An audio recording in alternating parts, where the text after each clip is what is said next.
Bunun ya?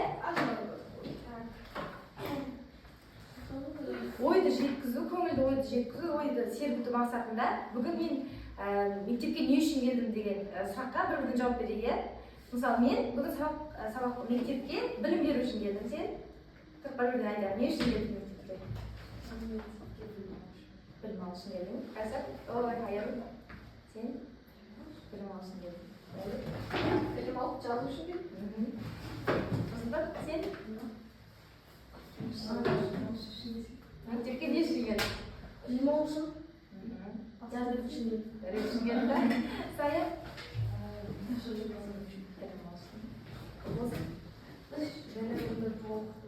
Білім толықтыру үшін. Кәдім? Мектепке не үшін келдің бүгін? Білім алу үшін. Жария? Мектепке білім алу үшін келдің. Бүгін бізде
сонымен Жамбыл Жабаев қанша жыл өмір сүрген екен?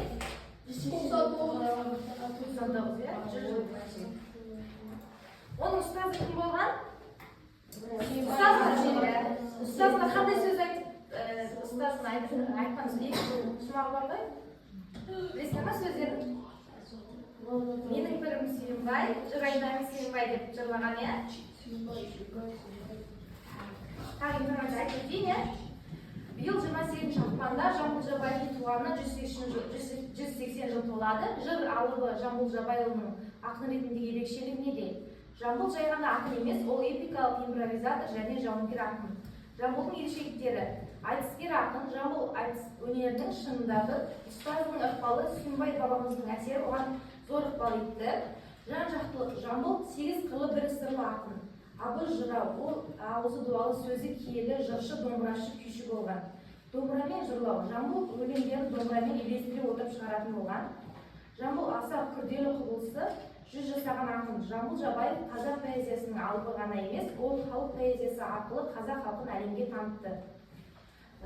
Ол отан соғысы кезінде 100-ге жуық тілге аударылған өлеңдері. Жамбылдың өлеңдері 70-тен астам мемлекетте жарық көрген үшін. Ол бала кезінен өзінің қатарларынан дәнінде көп әндерді, қызықты және көңілді ертегілерді білетін, малшылардың асыл ұйқыларын үйрететін, жылқышылардың жанында жүргенді жақсы көретін. Жамбыл атақты ақын Сүйінбайдың шәкірті болды. Ол көп жылдар бойы ұстазымен бірге жүріп, оның айтысын тыңдап, ақындық шеберлігін, тәжірибесін үйренді. Ұстазы оған сенің өлеңдерің тек санаулы адамдар ғана емес, бүкіл халық құлақ түрсін деген екен. Сенің өлеңдерің кеудеден емес, жүректен шықсын деп батасын берген. Жамбылдың шығармашылығы өміріне терең із қалдырған, өміріндегі маңызды оқиға Сөжен мен Шашубай ақынмен кездесуі болды. Асан қайғы туралы айтылған аңыздар кейінірек Жамбылға Өтеген батыр поэмасын шығаруға шабыт берді. Жамбыл Жабаевтың шығармашылығында Сағыныш батыр поэмасы үлкен орын алды.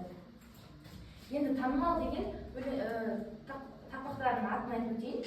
Ленинградтық өренім, Өтеген батыр, Сұраншы батыр, Зілді бұйрық, Патша әмірі Зылды, Шалтабайға, Қалың елім, Ата жаумен айқастық, Алғадай туралы әрбір ой деген осы өлеңдері көбіне мектеп программасында қолданылатын тақпақтар, өлең жолдары.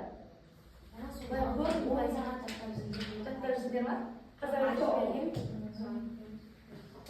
Енді қорытындылай келе жамбыл жырлары маржан сықылды, оны жинап халыққа жеткізу біздің азаматтық борышымыз деген Сәкен Сейфуллин сөзімен түйіндейміз.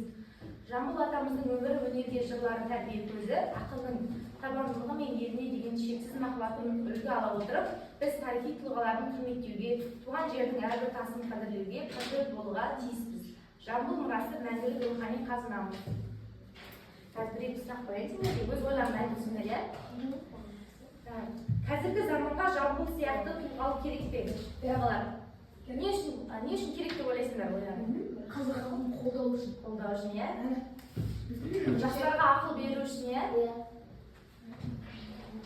Екінші, егер жамбыл бүгінгі күні өмір сүрсе, ол қандай тақырыпта жырлар еді деп ойлайсыңдар? Жырлар еді, иә? Тағы кім қандай ойы бар? Ақыр заман өзі.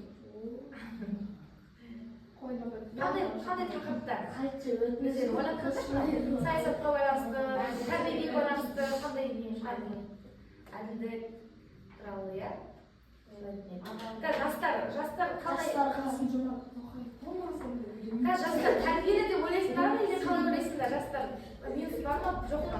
Қазір бар, иә? Жастарға да тәрбие туралы өлең шығаратын еді деп ойлаймын.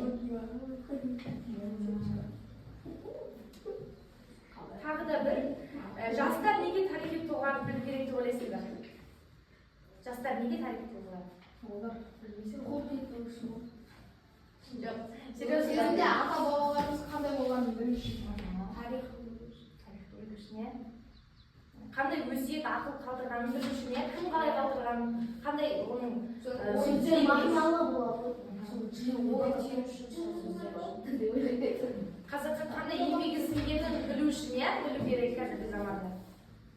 Қалай ойлайсыңдар, қазір сондай ақындар шығар ма, шықпай ма? Шығады. Мен өсегелер шығады. Шығады, бірақ ермеді қазір, иә? Заман бұрынғыдай емес, иә? Ән шығады, өлең тақпақлыдан шығармайды бірақ, иә? Қазір мағына жоқ, әндерде мағына жоқ, иә?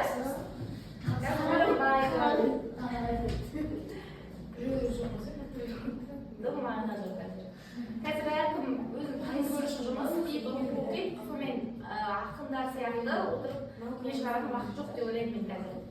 Ол еще шығарса да нетпейді ғой, бағаланбайды. Бұрынғыдай елдер қазір өлең тақпақ оқып отырмайды ғой, бұрын телефон жоқ, тек жырлап ақынның өлеңдерін тыңдаған. Қазір телефон ойнаймыз, көреміз, сабақта да осы телефонмен көреміз ғой. Бізде екінші тақырып енді, екі тақырып болады ма телевизор арқылы, иә? Бізде цифрлық диета деген. Цифрлық диета деген не деп ойлайсыңдар? Цифрлық диета деген. Иә. Цифрлық диета. Нені азайту ма? Телефон көріп, біздің денсаулығымызға, миымызға демалыс беру ғой. Күніне 2-3 сағаттан шегеріп, телефон қарауды. Күні бойы көресіңдер ма, сабақта телефонды? Сабақта көрмейсіңдер, бірақ үйде барып көресіңдер, иә? Түнге де көресіңдер, ұйықтауға дейін, иә? Сол ұйықтауға 2-3 сағат бұрын 2 сағат бұрын көрмеу керек. Цифрлық диета бүгінгі. Жазылсында болады? Бүгінгі күнде цифрлық диета деп жүреді. Одан кейін не шығалсаңыз жоқ. Бүгін айтса сөзі 23.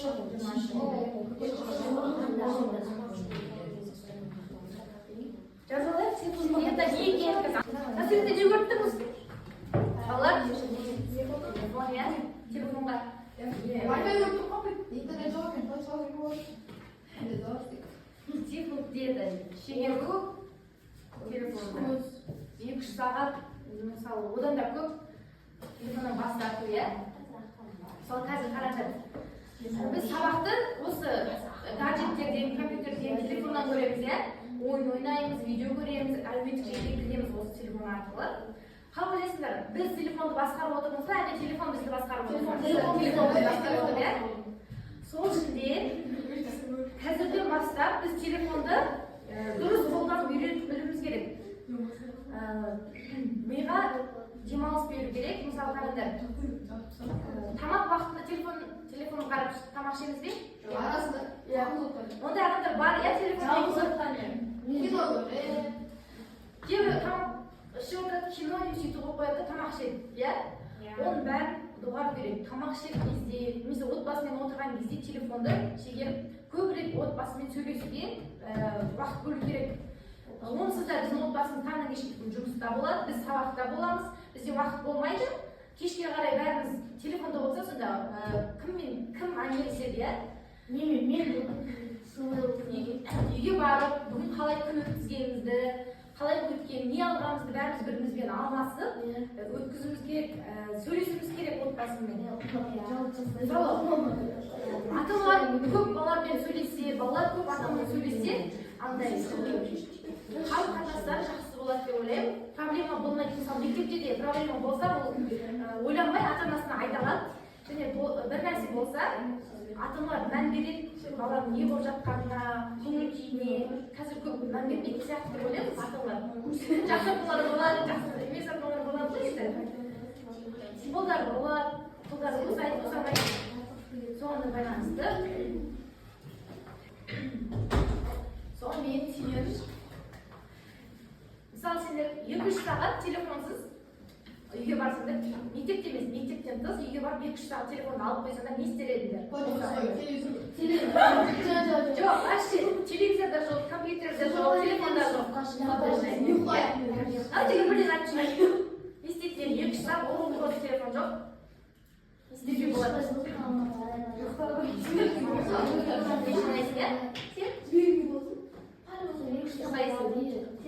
Жоқ қайдасың, иә? Дәулет сен ше? Ұйықтап болдың деймін. Не істейсің?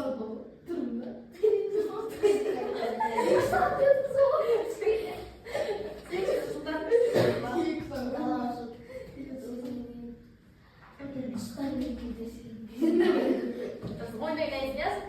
Телефон сен ше? 2 сағат.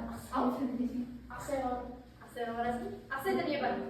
Поля бар. Футбол ойнайсың, иә? Кәміл сен ше? Не істейсің? 2 сағат. Кітап оқисың ба, сурет саласың ба, сабақ оқисың ба, ойнайсың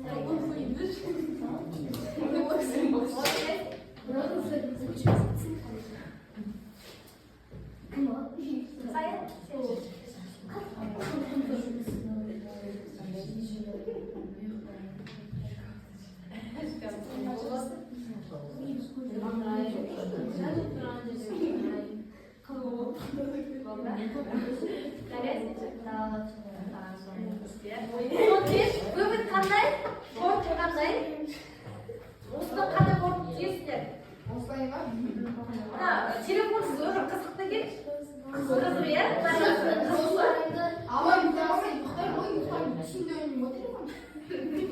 Құтыламай десе телефондан.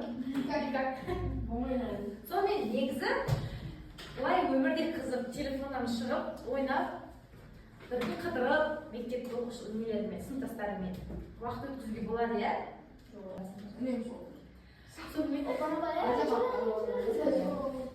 Сонымен гаджеттердің адамға тигізетін кері әсерін айтып өтейік. Бірінші, денсаулыққа зиян, көзге әсері, көздің шаршауы, көру қабілетінің төмендеуі, көздің құрғауы, дене бітімінің әсері, омыртқаның қисаюы, мойын арқа ауруы, қимыл қозғалыстың азаюы, ұйқының бұзылуы, түнде кеш жату, иә?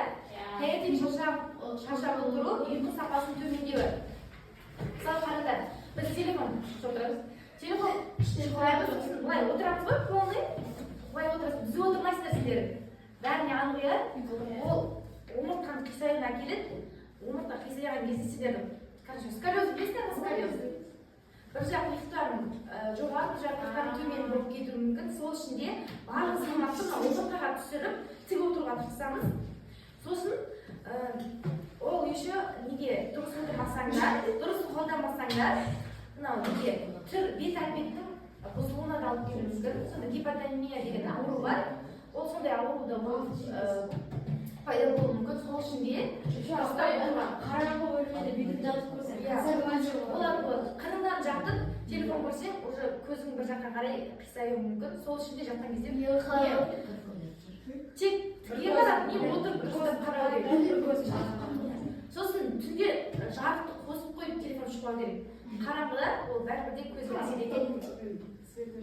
Сол ішінде тырысамыз, иә, телефонды ашық қылуға, компьютерде ойын ойнайсыңдар ма? Компьютер ойын ойнамаған тұрсаңыз, ол да әсер етеді. Иә, компьютер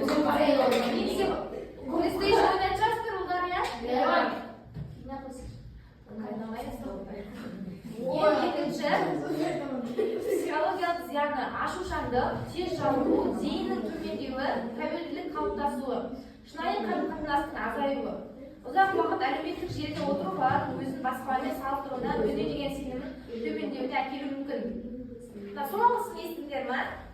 Ұзақ уақыт әлеуметтік желіде отыру баланың өзін басқалармен салыстыруына, өзіне деген сенімнің төмендеуіне әкелуі мүмкін деген. Болады ма сендерде? Болады. Біреуге қарап, мен мынандай болмадым деп ойланып салыстыру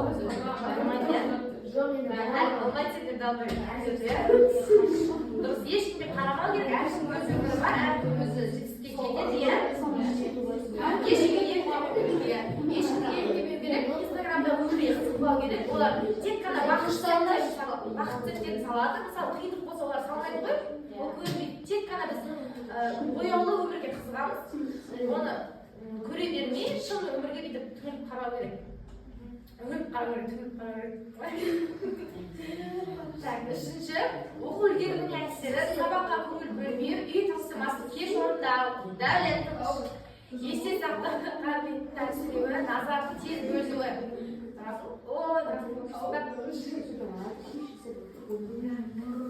Бізде цифрлық диета ұстанған менің достарымның басынан өткендері өз өмірінен әсері. Мына видеоролик бар, қараймыз. Не өзгерді екен? Детальдерден көреміз. Тақтан болмағанына, иә? Шаммен тақтан көрмейді. Біз аз балалар осылай бір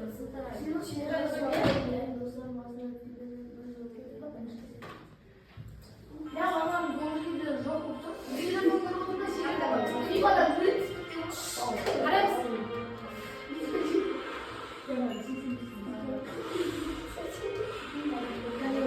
Kamil, Cemal, Karadar. Telefonda uzarak tutup oturam. Vaqtning qilay o'tganini bayqamay qolam.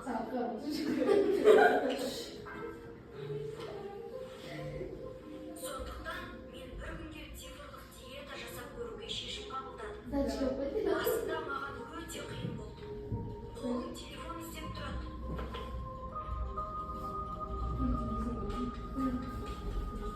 Бірақ сыртқа шыққанда табиғаттың әдемілігін байқай бастадым. Отбасыммен көп сексен бұл маған қуаныш сыйлады. Мен кітап оқып, сурет салып, өз ойларымды жаздым. Тұңғыш әрі сергек сезіндім. Цифрлық диета өз уақытыңды дұрыс басқаруға көмектеседі.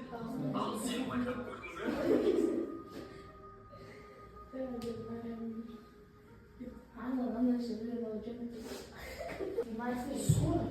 Сонымен, қандай телефонға тәуелділік байқалады, байқайсыздар ма өздерінен? Бір не бар ғой? Бір қимыл бар. Біз тәуелді екенімізге байқалады, телефонға тәуелді екенімізге. Не деп ойлайсыздар? Қандай қимыл деп ойлайсыздар? Телефонға тәуелді екенімізді білдіретін бір қимыл іс-әрекет бар. Қандай деп ойлайсыздар? Қимыл жасайсың ба, не істейсің ба? Айтайын ба? Телефонға қарай береміз, бізге сообщение келмесе. Сообщение келмейді, ешкім жазбайды, біз қайдағы телефон бүйтіп просто отырған өзіне бүйтіп қарай береміз, ашып көреміз, не болды мынау, ашпасақ та бүйтіп қарай береміз. Ол уже зависимость, тәуелділік алып келеді, тәуелділіктің бір белгісі телефонға деген. Сол үшін мынандай челлендж ұсынамыз сендерге.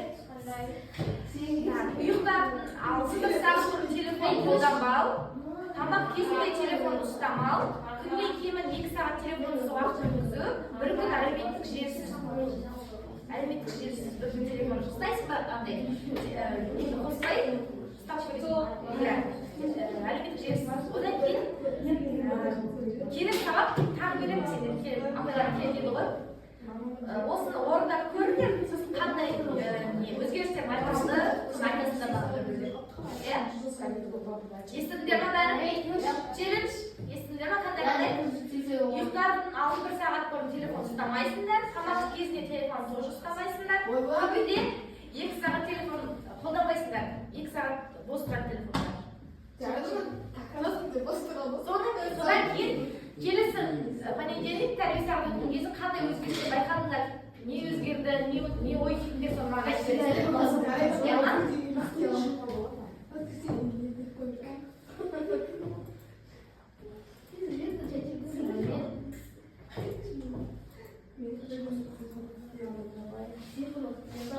Жазып аласыздар ма? Дәстүрлерде бүгін болсын, иә?